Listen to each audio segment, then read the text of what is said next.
We are looking at the state of the economy. It is important as we head to elections as a country to be looking at how this country is faring on and just, gauge which direction we are taking as a country and what best can we do. Right now, politicians are on the campaign trail, giving us promises left, right and center, different economic models. We'll be looking into that. So who exactly has the best interests at heart? The Kenyans' best interests at heart. That's exactly what I want to look at tonight on We the People, because it is important as the people of Kenya to always have a conversation about our country. So I want to start with a small introduction with my guests in studio. I have, let me start from that end, just a small introduction. I know all of them, my guests, are from Bunge la Mwananchi, so you understand why it is important for them to be here, because it's the voice of the people, right? Okay.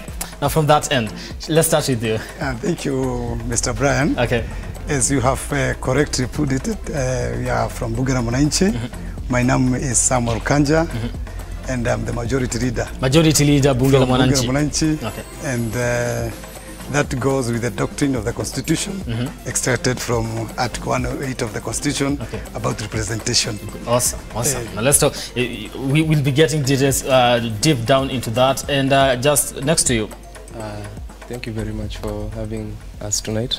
I'm Jesse Kimani. Jesse Kimani? Yes, member of Bunge la Mwananchi, a youth representative. Okay. Yeah. You're not a guest here anymore. You've been here before. But still an intro. Thank you so much. Okay.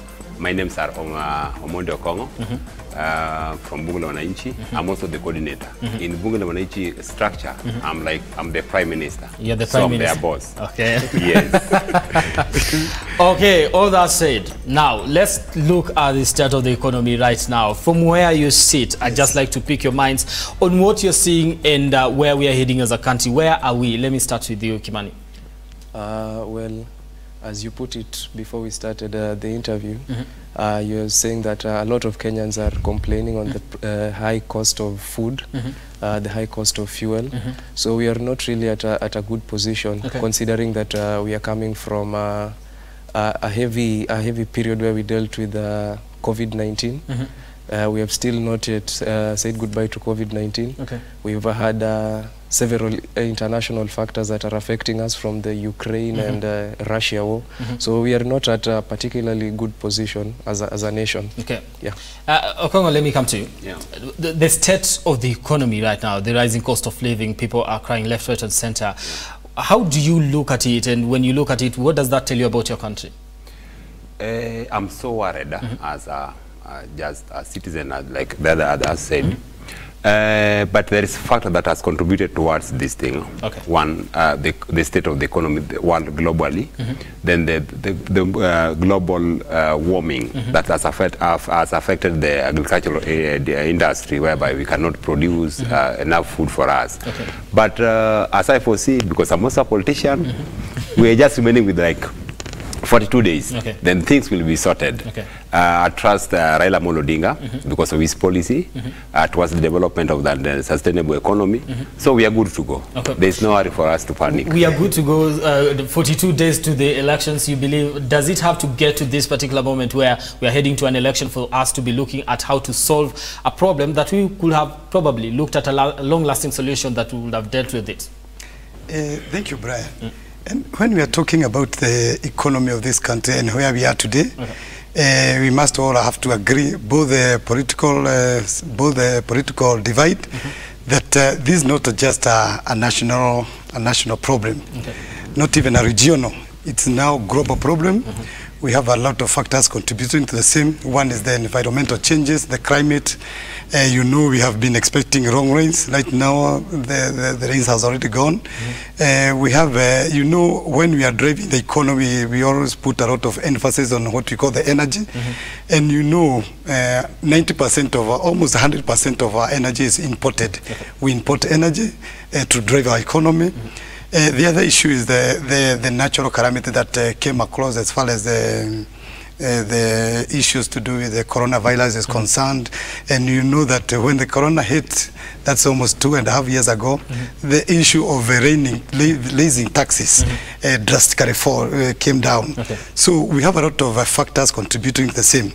But having said that, we have to look at the ways we should mitigate because it's now alarming. When we are talking of a packet of unga going higher than a price of petrol, and looking at the taxes and looking at the incomes and the way we raise our taxes and how we put in the economy as of now, it is quite devastating. We need to do something more. I think our parliamentarians, instead of going to parliament to pass their package, they would have gone there and look at the ways to remove this kind of mini taxes that are there. We have the levy taxes, 8% taxes. I think we have a lot of bottlenecks which we should look, and that one cannot be done through parliament. I think it's also a high time our cabinet have a sitting. They put, you know, just the other day they put the subsidies, the subsidy as far as fuels are concerned. They put in more effort as far as the subsidy is concerned. And even look at if we can import the way we do in, I think, 2017, there was a lot of crisis that the same goes, and we imported cheap. It's hard now. We have to look at all the ways that we can actually to feed this nation. In actual fact, going forward, out of the many rights in the Constitution, Article 43, about the economic rights, that each and every person in this country must be fed. Not even if you're not supposed to, if you're not able to feed yourself, the government should take the responsibility. Now, as we go on, and look at the Northeastern, how things are. Now, we have a lot of factors contributing the same. And it is through our parliament, because we as Wajikons, we have very little we can do. Right now, we don't have any money in the pockets, but I think if we put a lot of politics aside and think about the real Wajiko, I think instead of our politics, our politicians running up and down, giving us a lot of promises, others promising heaven.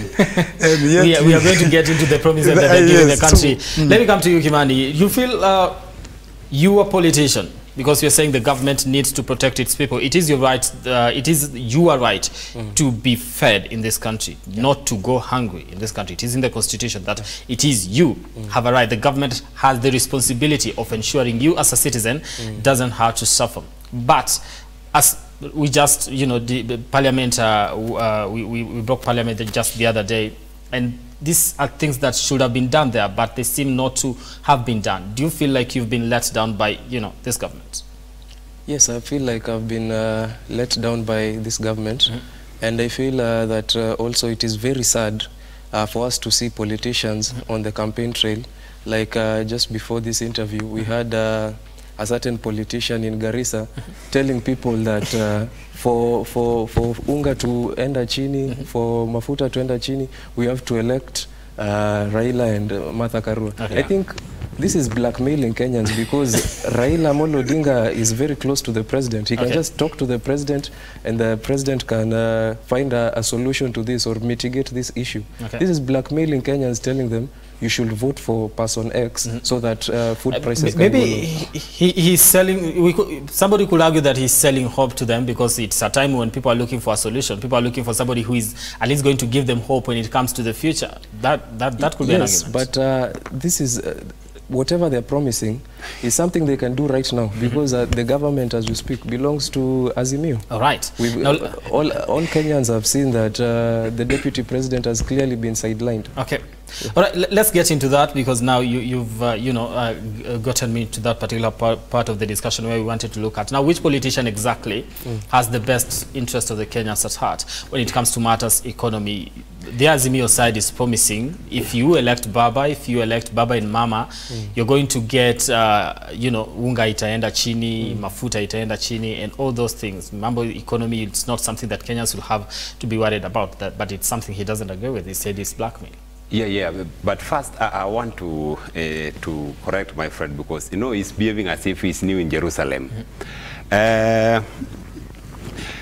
To me, and to be honest with this, he has said, I just mentioned another politician, to be specific, Raila Amolo Odinga is in Garissa today, and he's promising people that if you vote for me, I'll reduce the cost of living. And this, my brother, is also saying, how comes he can't do it right now? Because he's close to the president. He's a hypocrite, because do you know the reason why? Because he's a sympathizer of William Samoei Ruto, who is our DP, and in our constitution, deputy president is the second in command. In fact, the way Raila close with Uhuru Kenyatta is like me, because Raila is just an ordinary citizen like me. But Ruto as an unconstitutional office, the co-principal to the presidency. So he's the one who bear full responsibility when it's come to this. So he's trying to brainwash Kenyans that it's only Raila who can talk to Uhuru to reduce the price of everything that is affecting Kenyans. Okay. Forgetting is the deputy president. In fact, he's the right man to tell the president or to quit the government if the president cannot implement something like that. All right. So it's just like giving a dog bad name and hanging it, according to me. Okay, Samuel, let me come to you.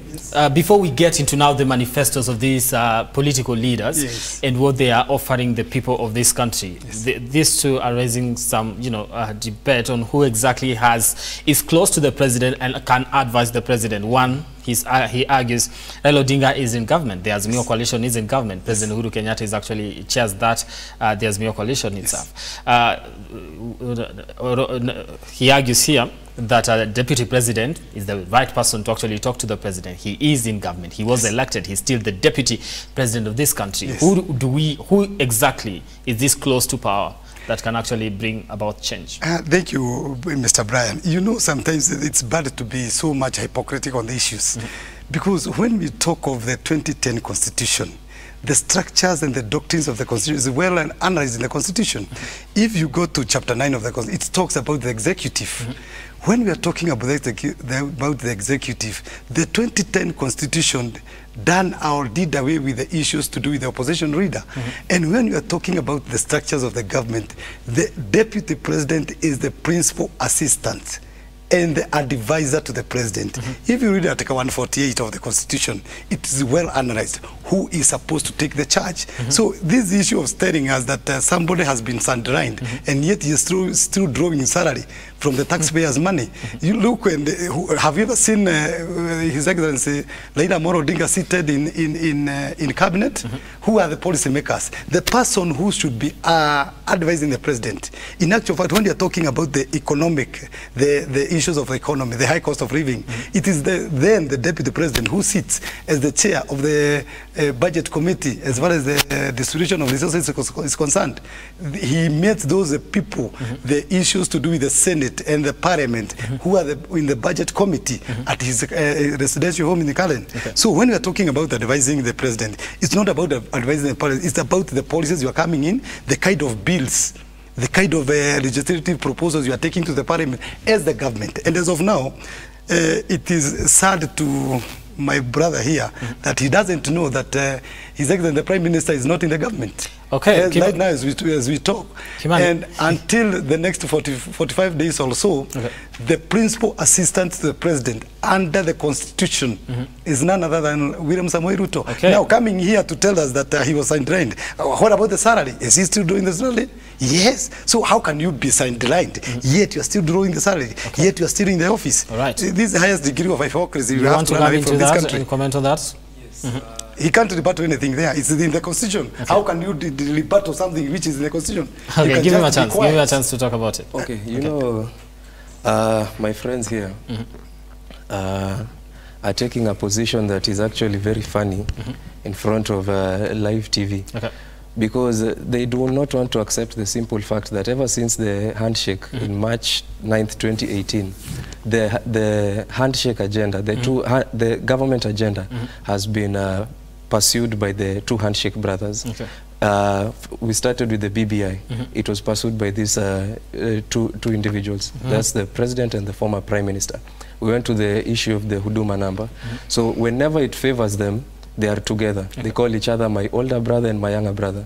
But when the blame is squarely put on them for the failure of the economy, now they want to throw that on deputy president. When we put the blame, who exactly do we put the blame when it comes to the failure of the economy? Do we put it on the government? Just a moment.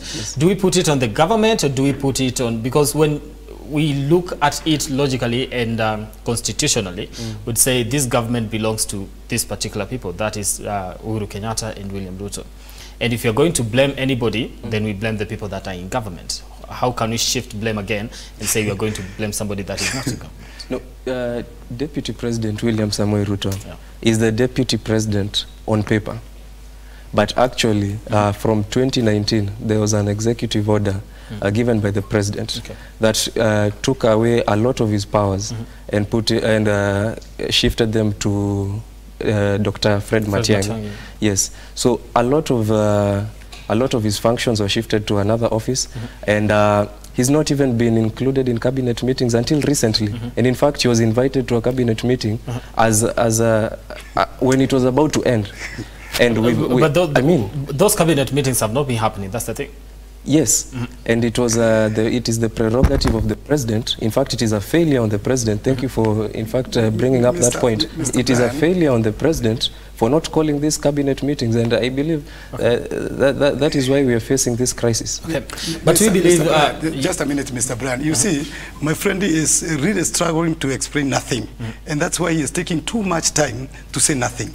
When you talk about Shahadi Sheikh, it's only that you must be very new to this country, that you don't know when we completed the 2017 election, and it was given that the elections were nullified, then we had a lot of here and there in this town. People could not work on Mondays and Thursdays, but because the president, in his submission, when he was taking the oath of office, he said that the first duty is to protect the lives and the properties of this country. So we had to come together as Kenyan. Now, when my brother talks about BBI, it seems that he doesn't even know what was in the content in the BBI. Because if you knew that what was contained in the BBI is all about the equality, is all about the power sharing, it's all about devolution, it's all about what we call the economic discrepancies, it's all about how we are going to share power. That's what we are talking about. But when you sit in a national TV like Rook TV and you start blagging ones that saying that these people came up with the BBI, if you ask somebody what was all about the BBI, how many chapters in the BBI we are looking about, what was all about the BBI, what failed, yes, in the year 2010. So what we are arguing, is that the BBI had nothing to do with... Just a minute, sir. Just a minute, sir.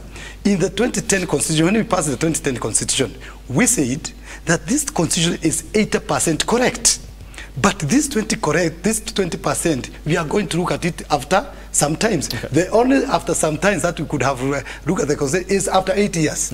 If you read the constitution well, under Article 85, Sub-Article 8, Sub-Article 2, it is on record that we couldn't have looked at this constitution until it is 8 years old. Since 2013, when we started implementing the 2010 document, the 8 years was up to 2021. Now, when my brother talks about the two guys or the two gentlemen came up with the BBI, yes, because we wanted to look at how we are going to share possessions, because right now we have what we call the political dilemma, where we have the winner takes it all. And that half of these Kenyans feel that we have been left out of the government. If you look at how we share our revenue today, we are using what we call the Radmas, instead of what we call one man, one shilling, one vote. And we took that issue to Parliament.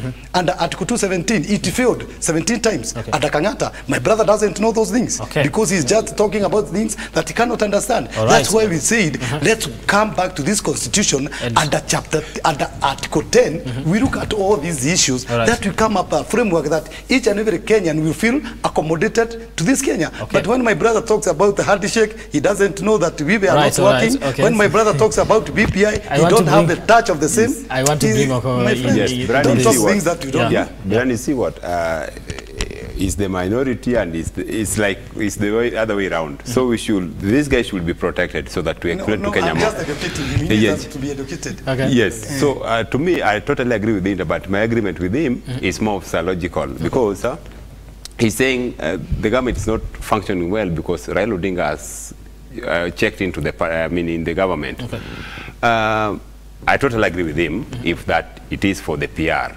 But if Ruto can be a gentleman, the way other people even in past our history, if things are not working well for you in a certain area, you get out of that place. Because maybe I can say Ruto is a ghost worker, if as by what he's saying, because this guy is being sponsored by the state, getting salary, using the public vehicle. We are the taxpayers. We pay him to do his job as the deputy president. But if he's also complaining that maybe the Raila Odinga joining the government has also affected this, the way of operating, then he should give us back the money. And that's why there's possibility that's the reason why the price has gone up because we have a ghost worker who is just getting salary and there's nothing he's doing. But is there arguments actually? Could actually, if you put if you look at it from their perspective, that when Raila Odinga came in, then probably those disruption when it comes to the executive. And what was distracted?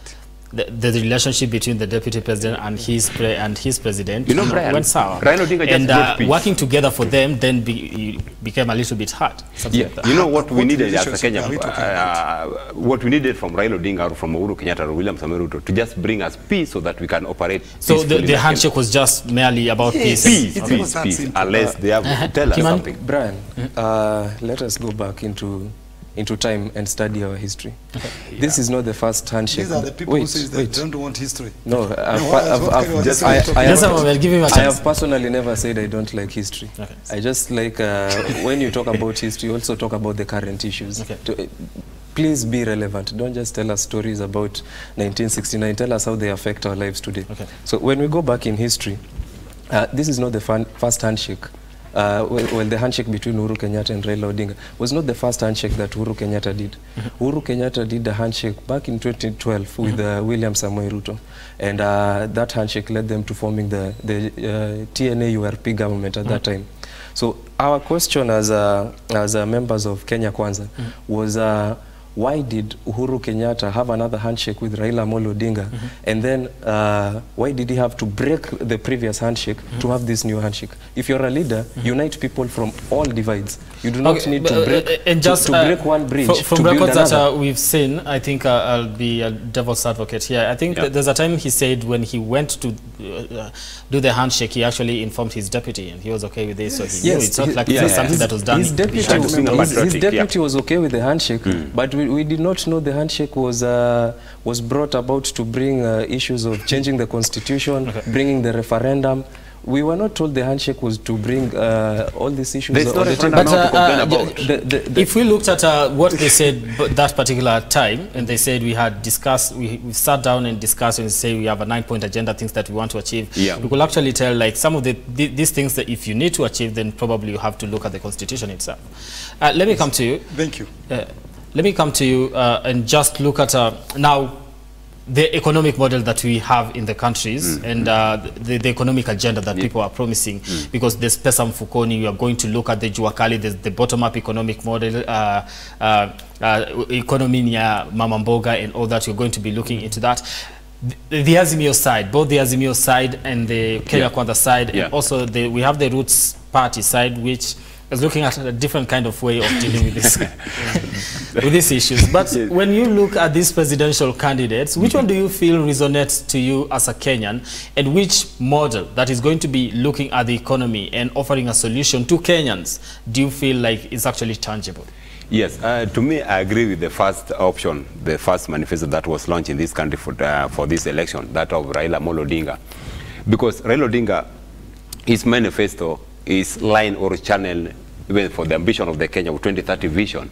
But theirs, I think, to me, ayo ni mapepo kwa lugha ingine. This is when I say this way. Because he's saying their policy, bottom-up model, ama kazi, bora kazi ni kazi. But you see, we spend a lot for our kids to go to university, to get better education, so that they get a good job. If we can spend that million of money, 100,000 of money, for just kazi ni kazi, si tumuanze tu hata biashara ya kuchoma ni mahindi. Because for you to kuchoma mahindi, you just need like less than 5,000. Okay. So to me, that model is for the Julian tool, those past history events. Because now, right now, we have, right now we have to come up with a policy that can make Kenya match other countries, the developed countries. Yeah, like maybe China, Singapore, the way Raila Odinga put it. But I believe of the Raila Odinga policy because what he has done, just see the agricultural sector, whereby he said for the livestock guys, there will be a livestock scheme, whereby, for example, the person is ng'ombe yake kufa moja, it will be compensated by the government. You see, if you go to the textile industry, if you see to go to the road infrastructure, the health, Baba Care, you see, but theirs is quite challenging. We need maybe somebody from Jerusalem or Israel to come explain for us. So to me, I'm comfortable with 6K. But they said bottom-up economic model is not hard to understand. We start investing with the people who are at the bottom of the pyramid, so that that is a fallacy. The reason why I'm saying that way, in this world, we cannot be the same. Okay. And they will know we have fewer university compared to high. There are more primary school. There are more primary school. There's the same primary school. We cannot have the most secondary school university. They have to be a structure whereby, yes, you cannot be the same. So according to you, you feel with the Raila Odinga, with the Azimio side, you feel like it's something that is tangible and you can work with? Perfect one. Okay. Yeah. The bottom-up economic model, do you resonate with that? Yes, I do. And first of all, I'll start by replying, giving a rebuttal to what my friend here said. Okay. I think Brian and all the Kenyans who are watching this show right now have had the level of contempt that is in my friend's message. And it's the same message that Atuoli was saying in Garissa. Ati kazi sio kazi, kuna kazi ingine sio kazi. This is despising Kenyans who are working hand to mouth to feed themselves, to feed their families. And for bottom up, basically we are talking about implementing Article 43. We are talking about going back to the basics. Right to food, right to healthcare, right to housing, right to a job. We are talking about going back to the basics, because we cannot be an economy that is, we cannot be a nation or a government that is struggling to have very big projects, SGRs, and big roads and expressways, but there are people who are dying hungry. There are people who are sleeping hungry in this country. There are people with no jobs, people with no houses. That is why bottom-up is looking at the people who are at the bottom of the pyramid and going back to the basics, which is something that I resonate with, especially at a time where we are experiencing such a high cost of living. But with our friends here, you can listen to the level of contempt and how much they despise the poor in this country. Okay, just on that, what if somebody is doing a particular job because circumstances did not allow them to do something different, and they're just there so that they get to survive? So when Atuoli argues, or rather when he argues that kazi sio kila kazi ni kazi, because when you say kazi ni kazi to some people, anything that brings in income should be taken as legal, or anything can go. Yeah, it's still clear. No, as long as it's legal, then there's no issue with whatever work that you're doing, as long as you're feeding yourself. You're not stealing from anybody, you're not borrowing from anybody. Okay, yes. Now I'm running out of time and I'd like us to start winding up, but let me come to you before we come now to start looking at the 50 billion that is going to be injected in this economy. Where is it going to come from? But I think that's a very huge discussion, but you're just going to be touching on that. Let me come to you. Okay, so bottom-up economic model, 6,000 into your account and social protection and all that. Which one do you identify with? Thank you very much, Brian, for a very good question. Again, another 3 minutes just wasted like that, because I think when you are telling us that there is something to do with the bottom up and utatenga 50 billion, iende kwa, what do we call it, kwa biashara za wamama 200 billion. My friend Brian, we have a lot of programs in this country. When you are telling about 50 billion, tutatenga 50 billion, it means ile 50 billion inatoka pale juu iteremuke. That's the trickle down. That's not the bottom up. You see, you are going to take 200 billion kwa mama mboga. It means itatoka pale juu, iteremuke hapa chini kwa exchequer. Then all these things must pass through legislations, including this kind of fallacy called the bottom up. Let me say this. We have a lot of programs, including the CDF, including the what do we call it, the Women Empowerment Fund, Youth Empowerment Fund. All those funds has come from top to here bottom. Nothing new that these people are telling us. Again, when you are talking about the issue, I think we even have a very little that we can discuss about the Kenya, what do we call the Kenya Kwisha? The Kenya, no, the other pastor said it so, but the Kenya, as you have said it, the Kenya Kwanza Coalition, they are telling us that about the bottom up. As of now, we don't have any manifesto that we can have the comparative analysis. They are launching the manifesto on 30th. So I think when we are talking about the Kenya Kwanza Alliance, we have very little or none that we can discuss as far as the economy is concerned. Come to the Azimio economic model, and we have already launched our manifesto, and things must have to be done according to the kind of manifesto. If you look at the Azimio side, the first of its kind among the 10 points, number 1 is about the Azimio la Ugatuzi. It's all about devolution. We are talking about increasing the money to the counties, because anything that touches on counties, we have already devolved a lot of functions, including health, including water, including agriculture. Instead of having billions of money at the ministry, the ministry should be left aside to do what we call the policy makings, to be implemented in the counties. When you're talking about the 6,000 shillings, as you have said, yes, right now we have 2,000 shillings under Article 43, as my friend has said, that goes to the old and the elderly. What you are saying that if we, 2013, I think 2015, His Excellency the President, Uhuru Kenyatta and Deputy President, walikuwa Murang'a, and they unveiled these 2,000 stipend for the old and the elderly. Let me tell you, it's only that since then, hawajaandikisha watu wengine. We have a lot of people who have attained that age. So if we have a structured way, and what we are saying, Raila Amolo Odinga is not talking about the 42 million or so Kenyans. He is saying we have people who are too much with extreme poverty. We are going to take a portion of 2 million people. So the 6,000 is not for every Kenyan. It's not a big deal. In actual fact, if we close the loopholes, as my friend, because I was to ask, where is that money going to come from? Because some people are arguing that this country is totally in debt. If we have been losing 2 billion shillings per day, amounting to 720 billion shillings a year, and we are talking 2 million people a month, that counts to 14 billion shillings.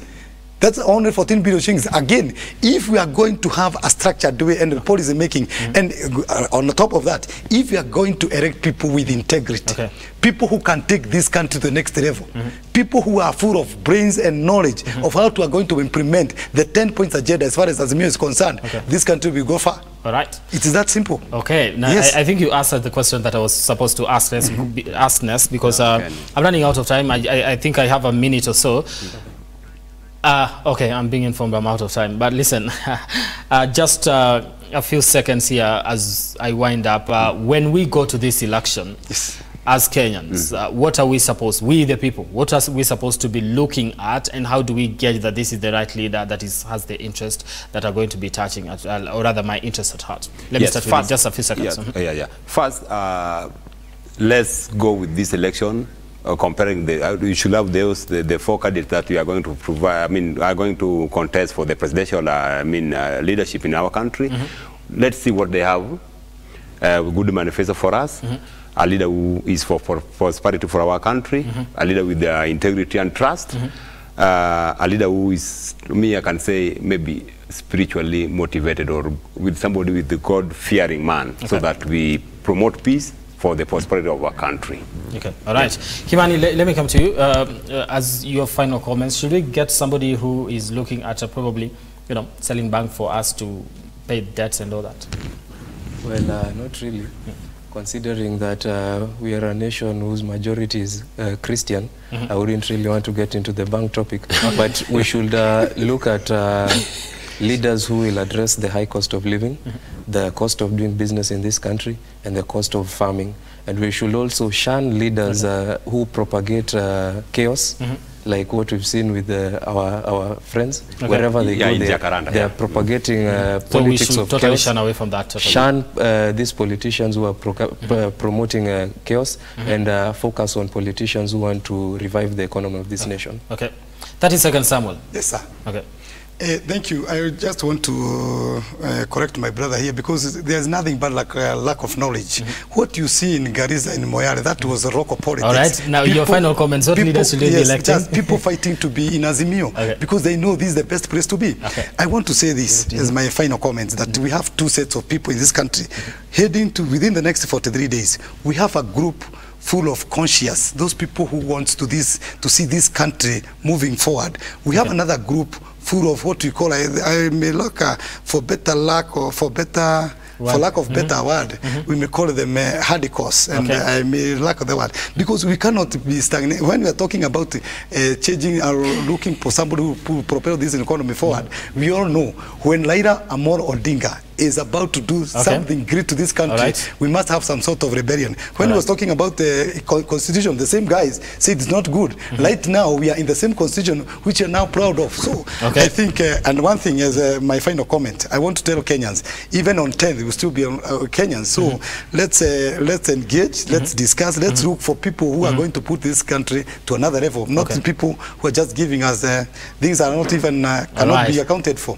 Thank you very much. All right. Thank you, sir. So Samuel Kanja there, George Kimani and Omondi Okongo, thank you so much for your time and just making time for this discussion here on We the People. Thank you. It's been awesome, and we are out of time, man. We are out of time. Thank you, sir. All right. Thank you on behalf of everybody that has made it a success, including my sign language interpreter, or rather our sign language interpreter tonight, Josephine Ouko. I want to thank you so much for watching.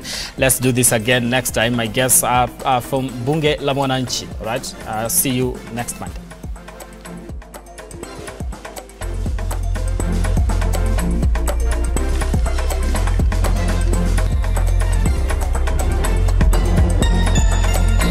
The Spotlight, factual and timely.